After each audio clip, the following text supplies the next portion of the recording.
If you're new to zero-based budgeting, or you're curious how it would work inside of Google Sheets, then stick around because that's exactly what I'm going to show you in this video. Specifically, I'll be using this zero-based budget spreadsheet to show you the whole process from setup, planning, tracking, and reviewing your budget. But first, what is zero-based budgeting and why should you even consider it? Well, zero-based budgeting is great if you're a pretty detailed person, and you like the idea of being specific with where your money goes. The idea of zero-based budgeting is that you assign every single dollar a specific job. You take all of the income you plan on getting and divide that money into specific buckets or categories.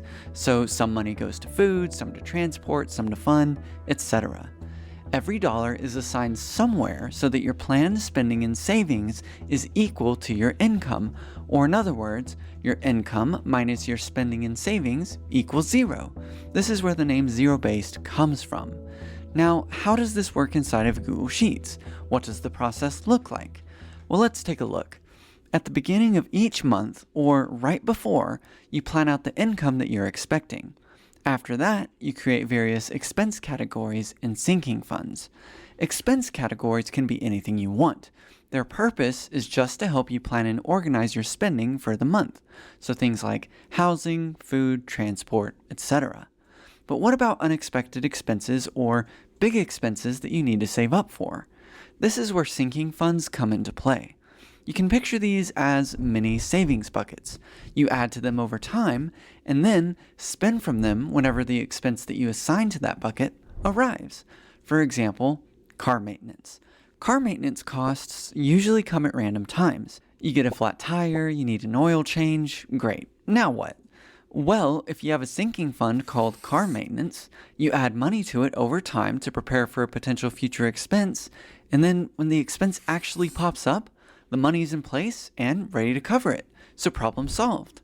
So sinking funds are the zero-based way to plan for unexpected or big future expenses, which brings me back to Google Sheets. You've planned out your income and you have your expense categories and sinking funds. So now you just plan out your numbers for the month until every single dollar has been assigned to something. Oh, and sometimes, for sinking funds, you might already have some cash set aside for these funds, so you can note the start amount for those as well. And that's how you plan. So now, how do you actually track your income and spending over time? Well, the best thing you can do is create a budget update habit where every day or so, you log your income and spending transactions inside of your budget spreadsheet. You just need the date, month, category, maybe a few notes, and the amount. And tracking just this info will give you a ton of insight into your actual spending habits. Personally, I also like to include ID numbers just in case I ever need to split a transaction across categories. For example, if I spend $100 at once at the store, $75 for groceries and $25 on a board game, then I'd assign the same ID to both transactions in my spreadsheet to remind me that, hey, these are part of the same transaction that's posted on my bank statement. And then I can assign different categories to the different amounts. Just a fun tip. Anyway, with your simple tracking system in place, you can use Google Sheets to run all sorts of calculations for you. You can see how much you've spent or have left for different categories across different months, and you can do a more zoomed out analysis to look at your money trends across the year. So really cool stuff. Plus, reviewing your past spending makes it a whole lot easier to adjust your budget to better fit your lifestyle when the next month comes around. However, there's still a really big problem that needs to be answered. How do you actually set up your own spreadsheet to work like this? Well, there are two things you can do.